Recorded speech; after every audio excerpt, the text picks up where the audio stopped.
Hey guys, Haz here at Shield K9, and today I'm here to tell you that it's probably not your fault that your dog acts the way he acts. Alright? I said probably. There are always exceptions to every general rule. Remember that.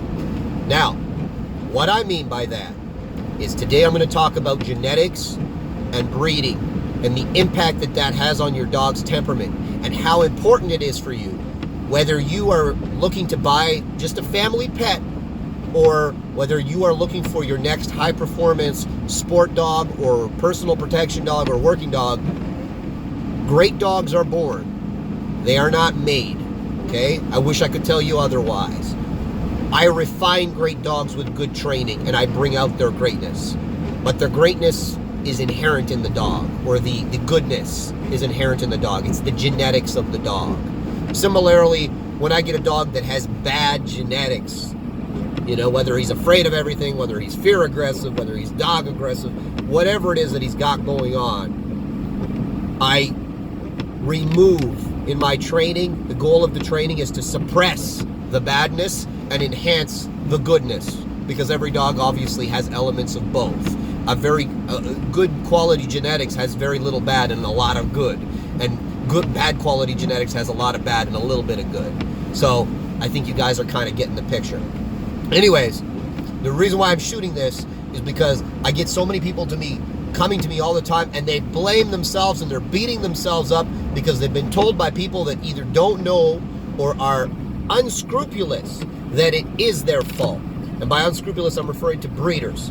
Breeders that'll sell somebody a dog that is fearful and terrified of of everything, including his own shadow, yet have the nerve to blame the poor people that bought the dog. It's your fault, you know, he's terrified of everything. It's your fault he's fear aggressive. Because if they do that, then they don't have to take any responsibility for the genetic quality of their breeding stock and of their program.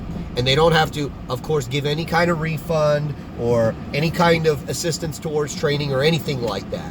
And I've had a lot of people come to me with purebred dogs that maybe in appearance were very physically attractive, but their temperaments were ugly temperaments. And it had nothing to do with the owners. The owners loved the dogs very much. The owners, in many cases, had been doing things with those puppies from day one, and the genetics rule the roost. The genetics rule the roost. Unless you have very strong training, the genetics of the dog are very clear and apparent, and they will come through in the things that your dog chooses to do. Okay? So, I'm going to get into this a little further. I'm going to talk about this a little further so that, you know, make some clarity around this. And due disclosure, I am a breeder. Okay? I produce dogs. I produce some dogs that I'm very proud of. And I've produced some dogs where I'm like, don't like you all that much. I haven't produced anything that I'm ashamed of yet, but I'm sure at some point I will. And that's the God-honest truth, because it's not a factory.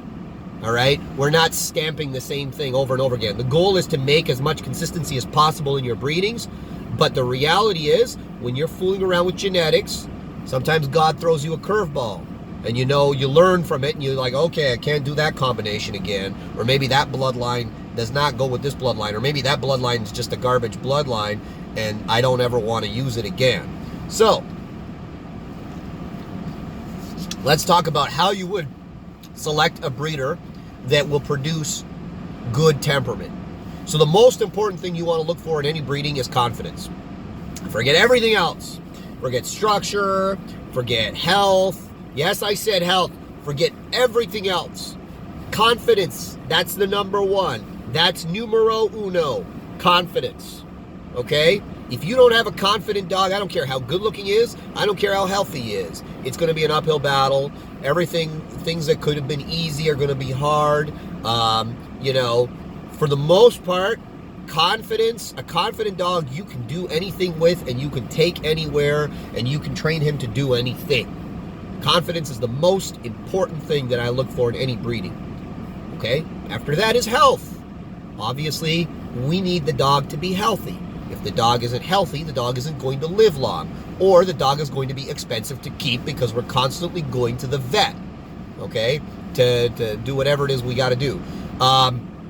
After health, structure. And by structure, I'm talking about the appearance of the dog. when you buy a purebred dog, obviously you're looking for a certain look. You're looking for a certain body type. You're looking for a certain expression, a certain color, and there's nothing wrong with that, okay? But remember, confidence, right? Stability, confidence. Confidence and stability for me are the same thing, all right? Health, those two come first. Then we look at structure. If I can get confidence and health in a very pleasing structure, then I'm a happy man. I can do anything with that dog. That dog is going to be a piece of eye candy. That dog is going to be pleasant to look at, pleasant to be around. My family is going to love that dog. Everybody that meets that dog is going to love that dog. That is the ideal dog, okay? So those are the three things. I'm sure I'm forgetting some other stuff, but those are the three main pillars that I'm looking for in a high quality purebred dog. So when you're looking for this, a lot of breeders, if you go on their website or if you read whatever it is, their Instagram, they're all going to say that they do that. Oh, we breed for temperament, champion lines, whatever. Most of them are lying, okay? They're breeding to produce dogs. And what you have to understand when I say that is, just because you're breeding purebred dogs to purebred dogs doesn't mean you're actually doing anything positive, okay? There's millions of German Shepherds, for instance. Just because I put German Shepherd A and German Shepherd B that both have papers together doesn't mean I'm actually producing anything productive or anything healthy even, okay? So you have to understand 95% of breeders are just producing dogs. Their only goal is to make more, okay? And obviously, you know, they're selling the puppies. I actually don't have a problem with a breeder making money. These idiots that pretend like a breeder making money is sacrilege. Of course he's making money. You know, why else is he sacrificing hours of his life and you know, thousands and thousands of dollars, you know, to buy the best quality dogs and to whelp puppies and to go to the vet and all the other stuff associated with breeding, the expenses and the pain and the agony. Of course he's making money if he's any good at it, right? I don't care about that. That doesn't mean anything to me, all right? But a breeder that's just producing dogs, literally just stamping out dogs, avoid them, all right? You need to look for a breeder that has a goal, all right?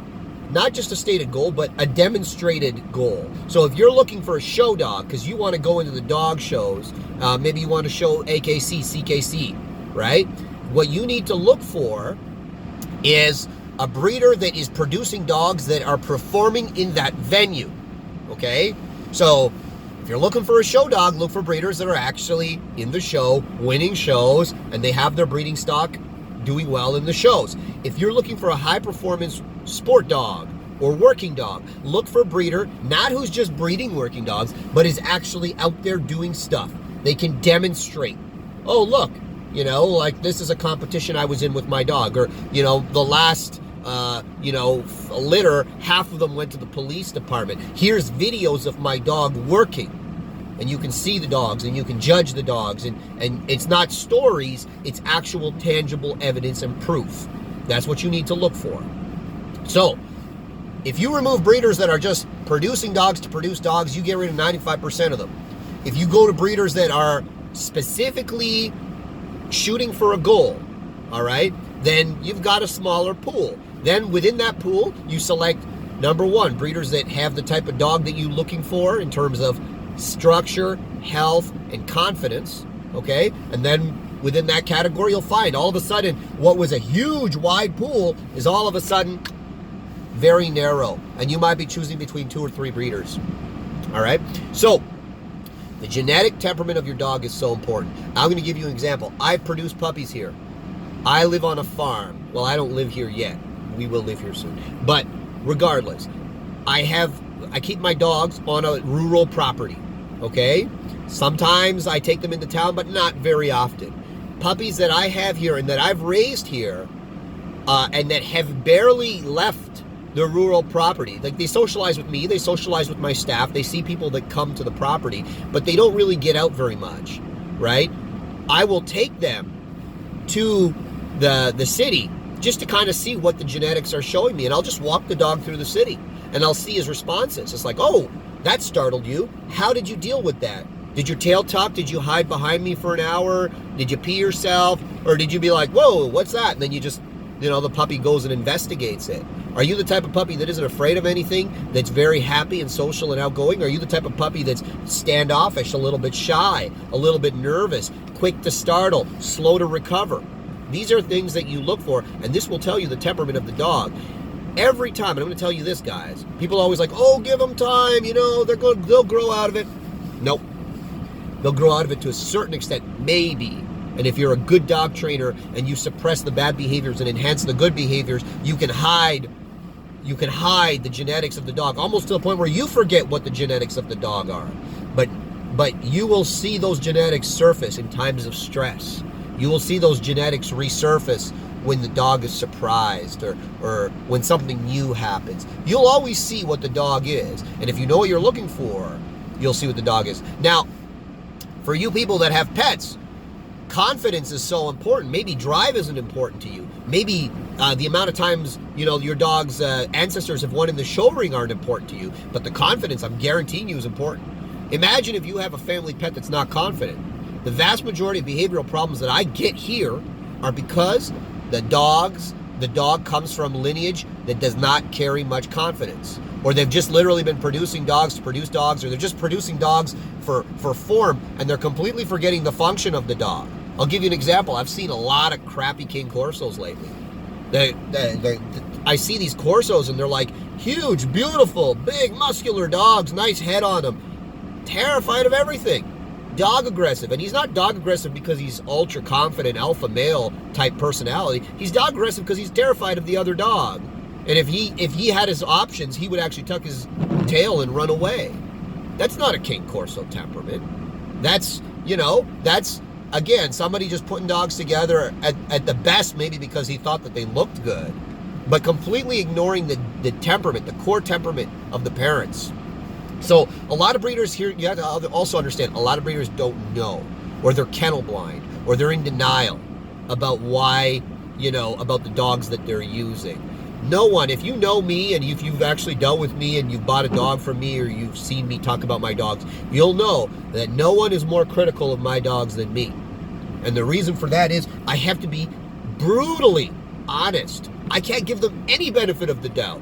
I have to be brutally honest with what I'm producing, because that way I'm not going to be surprised. And I haven't been very surprised yet. I've been surprised in positive ways, right? Like I've had dog come out recently and I was working her in protection and I was like, I didn't think the dog was going to be as good as what she was. I'm going to put a video up of her soon because she's really coming out.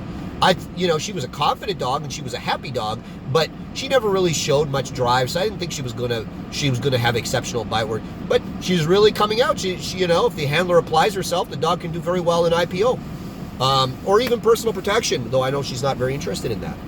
So, honesty is unfortunately something that is very rare with a lot of breeders. Kennel blindness. They're not honest with themselves about the dogs that they're using. So, as a buyer, number one, don't let a breeder talk you into a dog that you're not comfortable with. So if you see a puppy, and that puppy, if you go to see your puppy and pick your puppy up, and your puppy's hiding at the back of a room, at the back of the whelping box, maybe all the other puppies are at the door, and your puppy's back there, and or your puppy screams when you pick him up and acts really like fearful and terrified, that puppy is genetically not confident. Yes, you'll probably see some improvement when the dog gets used to you in your home environment, but you'll see that lack of confidence resurface continuously throughout your dog's life. Every time I've given a dog the benefit of the doubt, like I've bought a dog, and I've bought some dogs for pretty high amounts of money, and I've been like very vested in the dog because I spent so much money on the damn dog. I spent so much time on the dog. I'm like, you know what?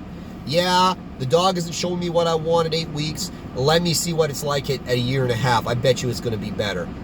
Yeah, it's better because I put a ton of training into the dog, but I still see the true dog, the dog underneath, constantly resurface. Constantly. So, don't let breeders blame you for the way a dog is. Right? Now, let's talk about where it is your fault. It's your fault if you buy a dog that has certain breed traits that orient it to specific types of behavior. So when I was selling Belgian Malinois to people, I was like, listen, you got to get really good, strong training for these dogs. None of that, like PetSmart type training, like really good, strong training, or this dog will make your life a living hell. They're neurotic, they're high drive, they're high intensity. You can imagine, they have, a lot of them have like, the propensity to chase stuff and to bite stuff. That's in the breed. I would expect that from a Malinois. If you're not going to give that type of dog the structure and training he needs, then he will rip up your house, maybe take to attacking people for fun, all sorts of stuff, right? That is your fault. But your Malinois being terrified of everything and being fear aggressive isn't your fault. It's your fault if you continue to allow the bad behavior, but it's not your fault that he is like that, if that makes any sense to you. I'm going to use an analogy everybody understands. If I have a dog that wants to chase squirrels, that's not my fault. Okay, that's his genetic temperament. That's his urge to chase squirrels. If I allow him to chase squirrels and to cause all sorts of havoc while he's chasing the squirrels, then it is my fault. So I hope that makes things clear on the importance of genetic temperament. Now, a lot of you have actually been calling me before you buy puppies. And I really commend you for that, because that shows a lot of forethought. Most people just see the puppy, they fall in love with the cute little thing, and they buy it. And then they want me to fix the problem after the fact. I'll do it, but you would have been a lot better if you asked me before you did it. You might not have made a decision that's going to probably cost you a little bit more time and heartache than what you want. All right? So, if you're considering buying another dog, my suggestion is evaluate the confidence and the genetic temperament of the parents if you can, or at the very least, when you go to see the puppies, evaluate the puppies as best you can.